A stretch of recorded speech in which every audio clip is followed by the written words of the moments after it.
So Robert Saleh said recently that he feels absolutely no pressure heading into the 2023 NFL season with a brand new quarterback in Aaron Rodgers, a okay offensive line that has issues, but we have a healthy Mekhi Becton coming back. Will he stay healthy? That is the major question here. You just had the offensive rookie of the year in Garrett Wilson. You picked up Allen Lazard. You got the mummified Randall Cobb. You have some pieces here. You have Breece Hall coming back. And not only that, you're now the star of Hard Knocks.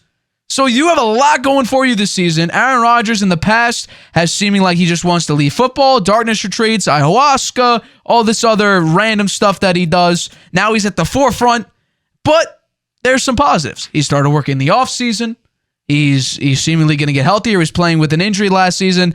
So I'm going to ask you this. Should the Jets feel the pressure to succeed this season? Absolutely. And the fact that he's saying he's not feeling pressure, that I don't believe that's true. The guy has got to be feeling pressure. It's in the biggest market, the most focus, the toughest media, right? He's got a great, they've put the quarterback in place that should make the difference. If he makes mistakes on the sidelines there, either mismanaging the clock or calling some really bad plays, then he's going to be hammered. And he won't be around at the end of the year. I think Aaron Rodgers is committed to 3. I heard he committed to 3 years with the Jets. So they could fire him at the end of the year and get a new coach and still have 2 years with Aaron Rodgers to try to make it to the Super Bowl. So I'd say he better step it up, and I guarantee he's feeling the pressure. I will say this about Robert Saleh. I think one of his downfalls of head coaching will be he's too nice. I think any head coach who saw Zach Wilson go from where he was to depletion his rookie year, then go into next season with a whole year under the system and fall apart even more, not take accountability for his poor play, and just throw games away, literally throw games away, getting benched for players like Chris Streveler and Mike White, it does not look good. And now he's saying that they want to keep him so he could hopefully grow under Aaron Rodgers. I'm thinking about it. Sam Darnold got picked in the top 3. He was gone within 3 years. Zach Wilson was the number 2 pick, and he looked even worse than Sam Darnold did, and yet they're holding on to him for more years to come. Hopefully he'll be the next, diamond in the rough, and he'll learn something from Aaron Rodgers over the next, season to 3 seasons, depending on whether or not Aaron Rodgers stays, and he'll become the next great quarterback for the New York Jets. You got to get rid of Zach Wilson. That's the first thing. He ain't going to learn much. He's a bad quarterback. So the fact that he stays, he's trying to push confidence into Zach Wilson. I understand he's the head coach. I understand that's his job. But to retain him and say he still has a lot of hope and then to back that up by keeping him on the roster, I think that's going to be a very, very poor move. And I guarantee you, if the Jets do not make the playoffs this season, Robert Saleh is 11-23 in his coaching career with the Jets. If he doesn't make the playoffs this season, or Aaron Rodgers and the Jets just look slow on offense, let's say they go 8-9, 7-10. I'm just hypothetical here. I don't think they will, but let's just say they do, and he gets fired. One of the first moves the next head coach will make is Zach Wilson will be gone. I guarantee you that will be one of the first moves the new head coach makes. Zach Wilson will not be the next great quarterback for the New York Jets. They'll either draft another one or they'll sign another one if Kirk Cousins maybe is available next year. Yeah, I think, but they think that Aaron Rodgers is going to stay healthy. I think that Zach Wilson has a chance to stick around because he's not making much money. Right. You don't have to pay him much. You don't have to pay him very much, and he can be the backup for 3 years, and he's cheap. Right. And he can come in there and hand the ball off. It's not like he's totally inept. He does know and he knows the offense.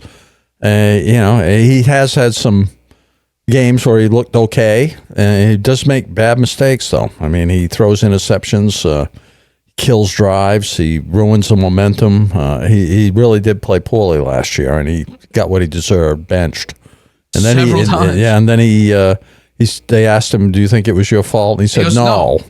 Yeah, I mean, he got ripped by New York. He got ripped by New York after that. So. But then WFAN was talking about he's the next Steve Young. He's damaged. I know, right? They said he had the potential to be fantastic. Maybe he does. I don't know. But I can't. Maybe his body has that potential. His head doesn't seem to. That could be the case. Yeah. Robert Saleh, though, I will give him this credit. He did just coach up the fourth best defense in the league. He did have the number 4 defense. That is something that's on his resume, is the 4th best defense last year. But the first year, with, they obviously didn't have Sauce Gardner. They had the last ranked defense in the league. That was Robert Saleh's first year. So the Jets are going to this season with the 4th ranked defense. They just signed Williams to a massive deal. Now they have Sauce Gardner for another year. They have basically the same defense, and it was number 4 last season. So now you're going in with Aaron Rodgers, Garrett Wilson coming off his offensive rookie of the year. Your expected Breece Hall is coming back healthy. Mekhi Becton is coming back healthy. All your pieces are coming back. Alan Lazard, who should connect with Rodgers on a lot of plays. Randall Cobb, people are saying he'll see the field more than people are thinking. I think he gets 10 snaps and maybe a wink, and that's all we're going to see of him. I really don't think he's going to have a major impact. I don't love the tight ends. Should have gotten Meyer or Kincaid. That is what it is. Now you have Tyler Conklin as your tight end 1. So be it. But this Jets team should be at least a 10-win team. This is their schedule for this season. They open with the Bills. They'll lose that game. First of all, the first 6 games are brutal. The Patriots, I think, could be interesting depending on how Mac Jones and that offense looks. But the defense should cause Rodgers some problems at least. The Bills are a loss. The Cowboys are a loss. The Patriots could be a loss, but probably not. The Chiefs, the Broncos with Sean Payton, people are saying they're going to be the next great team. And then the Philadelphia Eagles, who just came out of the Super Bowl. So the first 6 games are absolutely brutal. There is a chance you go 2-4. That's what I was thinking. And then we're thinking about what happens next. Are they going to pull this back? And now once again, the back 5-6 games of the season, that's where you make up most of your wins. The Falcons, Texans, Dolphins, Commanders, Browns, and Patriots. Those are where your wins are going to be. Your major wins. The Giants, we'll have to wait and see how Danny Dimes looks next season. How about the Raiders? The Raiders with Jimmy G, I don't think they're going to be that great. Their defense wasn't. It was horrible. I'm not going to say that it wasn't that bad. It was terrible last season. It's been terrible for the past 10 years. The Dolphins, if Tua stays healthy, I think that could be an interesting matchup. Week 12 and Week 15. The Texans, CJ Stroud, I think they're going to be. I think they're a 7-win team, but I do not think they're going to go up against the Jets and pull that out. The Falcons, I've been told they're going to be like the next NFC South great team. I don't see it. Bijan Robinson, they're already putting in the top 5 of running backs. He hasn't even played a single NFL snap. I don't know how you could do that. The Commanders, they just signed over their ownership. Good job. Magic Johnson's a minority owner. They could change their name next season. Just a little tidbit there. I found that pretty interesting. The Commanders may be a new team. The Browns, will Deshaun Watson look great? I don't think so personally. And then the Patriots, we'll have to wait and see. That could be, if the Patriots win, they're in the playoffs. That could be that game. But the first 6 weeks, it's absolutely brutal. You're looking at 1-5 to 2-4. That's it. I can't see them going 5. If they go 500, that's a major win. If they go, they're probably going to go 2-4 or 1-5. No, how do they get 10 wins then? I thought the last from week 13. No, but who are they? What are you say 2-4 in the first 6 games? Which 2 teams are they going to beat? Patriots. Broncos and Patriots are the most likely. I think so. That's 2 wins. Okay, 2 wins. And then they're going to beat the Giants. That's 3. Raiders 4. Okay, so then it's Falcons, Texans, Commanders, Browns. Falcons, Texans, Commanders, and Browns. Browns, That's 8 and then wins. The Patriots. 9 wins. And then you may add 9 wins may not get them into the playoffs. You may have to add a Chargers or a Dolphins game in there. That's 10, 11 wins. Should beat the Dolphins at least once, I would think. So then that's 10 wins right there. You beat the Dolphins once. So that's probably what their schedule is going to look like. I have them going 12-5. I think I have them sweeping the Dolphins because I don't think Tua actually is going to be healthy throughout the entire season. So I really think, realistically, we're looking at a 10-11 win Jet team. And you know what? That's the thing is, though, that might not be enough to win the AFC East. I think in most divisions, 11 wins would win you your division. But because you have the Dolphins, who could be really good, now with Vic Fangio as DC for them, their defense could look much better. And they got Jalen Ramsey as well. They picked him up in the offseason. And the Bills, who I think their Super Bowl window is shut, at least in the Josh Allen era of the Buffalo Bills, they're still going to probably win 12, 13 games. And then that is what it is. The Bills have taken over the AFC East. The Patriots, I have them probably winning 7-8 games. That's the most that they could probably win. Realistically, you're probably going 7-10. Belichick gets fired. Mac Jones gets benched or traded. That's my guess. But I talked about that. That's a pretty wild prediction. Well, I talked about that when the schedule came out. They're all over the place here. Well, I'm just saying, the AFC East right now is the toughest division in football, and the Patriots are terrible. The Jets are going in with a 40-year-old quarterback in Hard Knocks. The pressure is all on them, and the head coach is saying, oh, we don't really feel any pressure. It is what it is.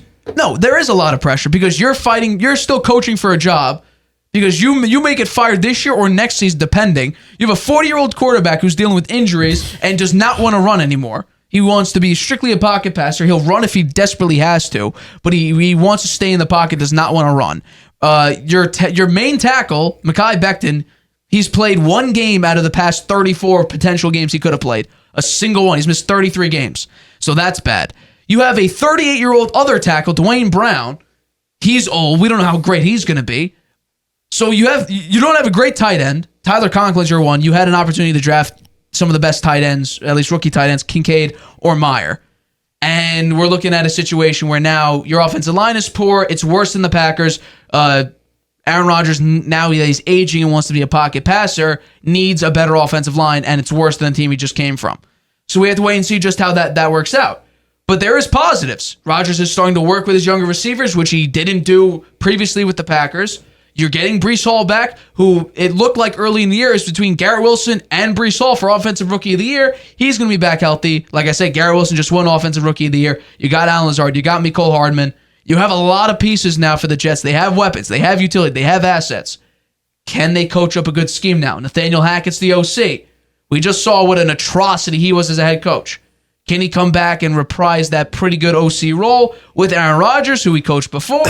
We'll have to wait and see. I think the Jets are honestly a 10-11 win team. I think Robert Saleh retains his job, but to say that there's no pressure when the spotlight is on you, you are the most interesting team in the NFL next season, I think that's more so just playing it. They don't want to talk about it. They don't want to think about it. Yeah. But there should be, and I think there is a lot of smarter pressure. answer would be that everybody's under pressure in the NFL. That would be a better Everyone answer. is under pressure. Yeah. Maybe I don't feel any more pressure than anybody else feels, but everybody's under pressure in the NFL. It's win or you're done. Right. Every game matters in a large part. You play 17 weeks at NFL. Your decisions all matter too. Right. You know? So one bad play could cost you a playoff series. It could cost you an opportunity to get into the playoffs.